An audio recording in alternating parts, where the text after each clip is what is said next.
All right, welcome back everybody. Here is the next step on how to create your textured slab mug with a darted base, which is a base that's been altered and changed its shape by removing some of the clay and then reattaching it. I'm just checking the softness of the clay right now. I have it on a plastic bat, and then I'm just gonna go over my seam one more time and check to see how it's blended in. If I need to do a little more blending, I'm gonna do it right now before I start to change the shape of the overall cylinder. Just very lightly. I'm just trying to blend the clay so it starts to remove that seam, and then I'm going to work on the bottom part before I do anything else. Now, I've decided that I'm going to change this circle shape into more of a square shape. So I'm just trying to bend the clay carefully without ruining my texture on the outside. So I'm going to do a lot more pressure and altering from the inside, and I'm just going to very lightly touch the clay on the outside to kind of support it when I'm doing this. So I'm bending the opposite sides into more of a corner, and then I'm going to divide those into half again and then make the other two sides and the other two corners. So I'm just trying to take my time. I'm lifting the clay off the bat right now because I want to release, if it's sticking to the bottom, I want to release it as I'm trying to alter the form, because I want to make this square all the way up to the rim. So I'm starting on the bottom and then I'm working my way down towards the rim and trying to establish a nice corner for each of those areas. So there's about a little bit of manipulation, and then just trying to make sure I have it exactly the way I want it before I start to decide where I'm going to remove the clay and how I'm going to remove the clay from these corner areas. So it's just taking a little bit of time because you have to be very careful and gentle with it. Now I'm going to take my little knife and I'm going to cut a little V shape out of one corner because I like the shape. So now the V shape is going to be cut out with that knife carefully, not to go through the wall. I want to stop right in the middle, and I'm going to use and save that little triangle that I removed as a stencil or a template for the rest of the actual corners. So I know exactly how big, and I'm going to trace these out with my needle tool. I'll know exactly how big to make each of these darted sections. So just very carefully, just kind of press it up against the wall, and then make sure that you trace carefully with the needle tool, and then you have your 4 corners ready to go. So now I'm going to cut the other 3 out. I'm just going to make sure I'm cutting perpendicular with the wall, and then I'm going to remove carefully right to the corner, right to the point of each of these sections. So there's 2, this is the 3rd. Make sure you're careful when you cut. You don't want to go all the way through at the point down there. You want to be very cautious about how fast you cut through. Obviously this video is sped up a little bit, so I'm working a little faster than what it would normally look like. Now I'm just testing the spacing and seeing if it looks like it's going to work pretty well, and it looks like it's good.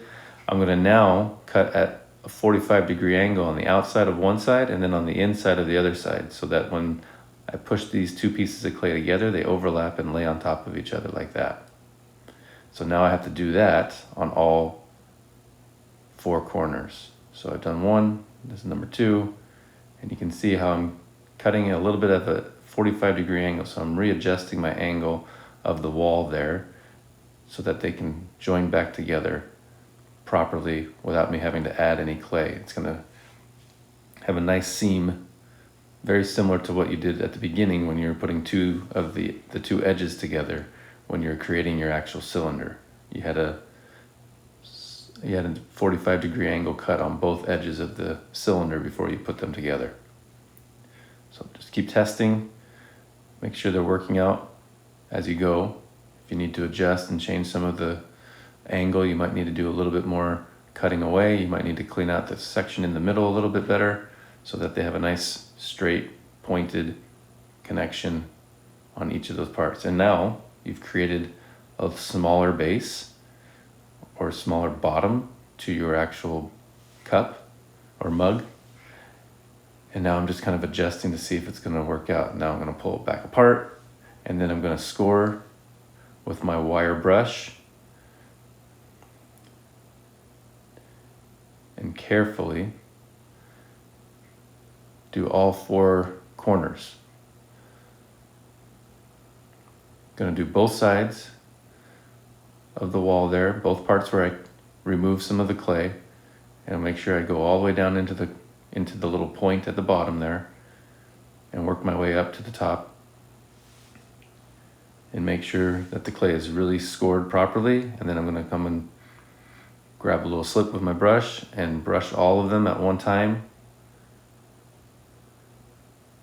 and then work fairly quickly. Since the clay is still really soft, I can start to press them together and glue them back together.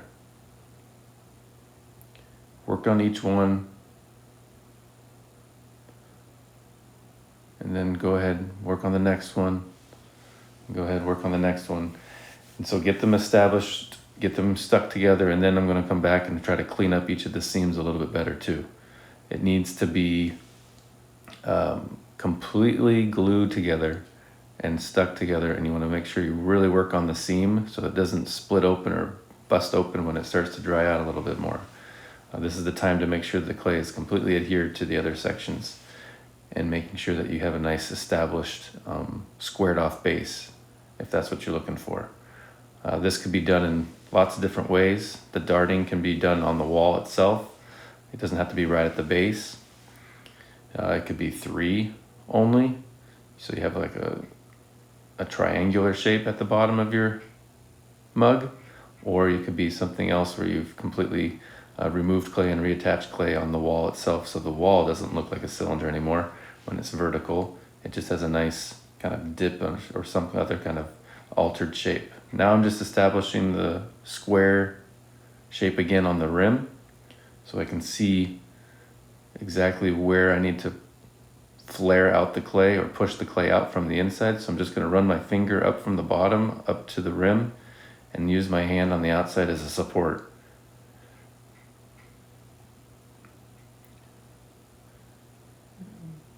The rim is kind of dented a little bit every once in a while when I pick it up and move it around, so you have to kind of readjust and smooth things out a little bit as you go.